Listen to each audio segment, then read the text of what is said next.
Hello friends, I am Sneha Savla. I am an audiologist and speech language pathologist.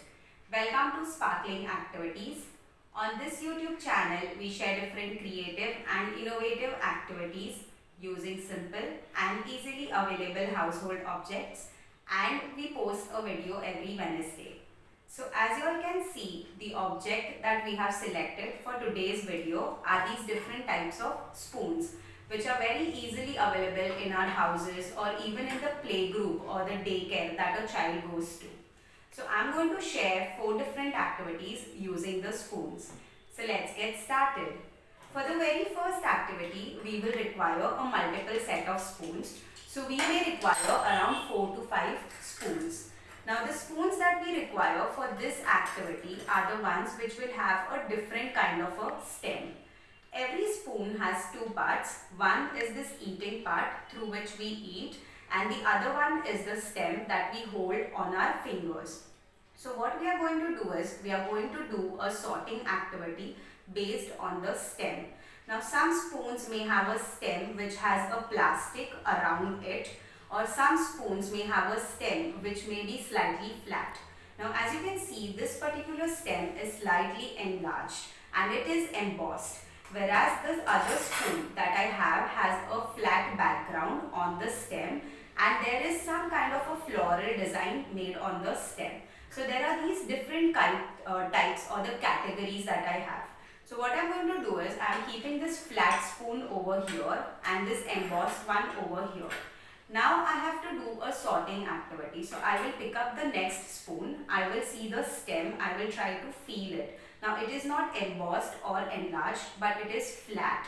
That means it does not belong to this category, rather it belongs to this category. Also, when these both spoons are same and when I pick them up, they will go on each other in a very nice manner. So that means they are from the same category. So in this similar manner, what you have to do is a sorting activity where you are seeing the stem of the spoon and you are again categorizing the spoons accordingly. So this was our activity number 1. Now let's move on to activity number 2. Now for activity number 2, you are going to require as many spoons depending on the type of shape you make.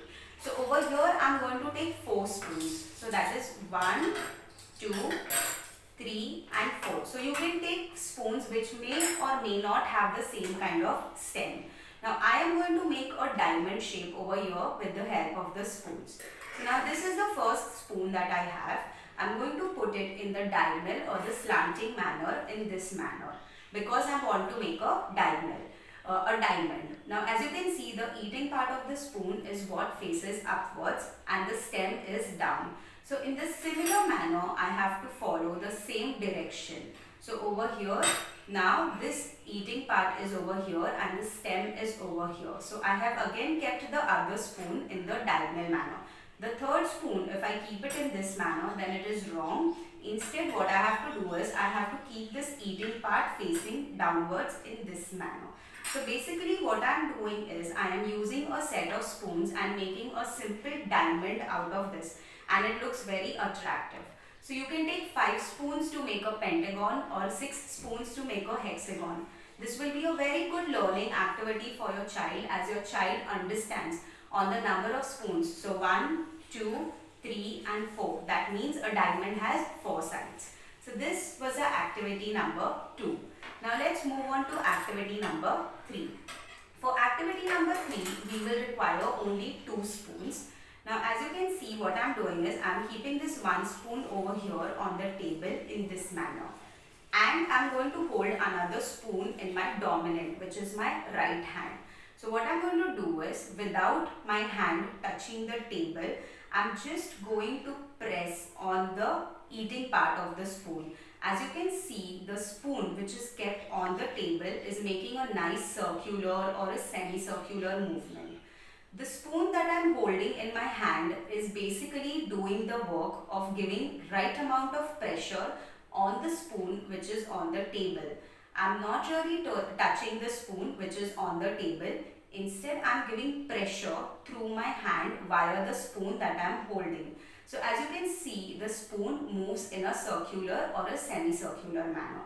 Now instead of that, if I keep the spoon over here and use my non-dominant hand, which is the left hand, then the amount of pressure that I require will be a little more, since it's my non-dominant hand. So automatically what you will see is the spoon on the table is not moving that flexibly, since I have to give a lot of pressure. So this is how you do the activity.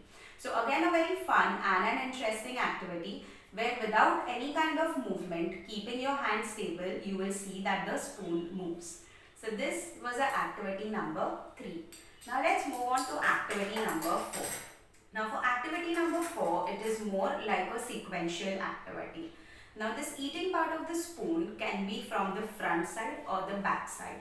Now the front side, which has this particular kind of a shape, or this shape which is more like a U, is basically the convex side, and this side, which is the back side, which is like this, which cups down over here, is a concave side. So every spoon will have a convex and a concave side. Now when you see over here on the convex side of the spoon, you will find an upside down image of yourself. So what you see is your face, but it comes upside down. So your eyes will be here and your forehead will be here. Sorry, your eyes will be here and your chin will be here. And when you see the concave side, then what you will see is an exact image, replica or a reflection of your face. So your face will be in the proper manner, not an upside down manner. So what we are going to do is we are going to keep the spoons in an alternating manner. Now suppose this is the first spoon which I am keeping on the convex side facing upwards.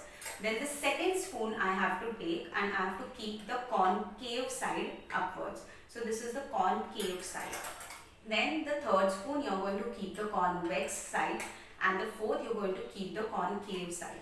So you basically have to put the spoons in an alternating manner.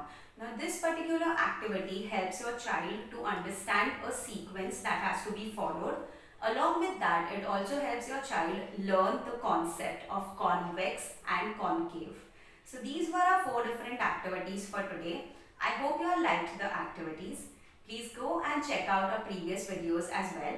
They have a lot of fun and interesting activities. So please do like, share, comment and subscribe to our channel, Sparkling Activities. I will see you all next Wednesday with more such interesting activities. Happy playing!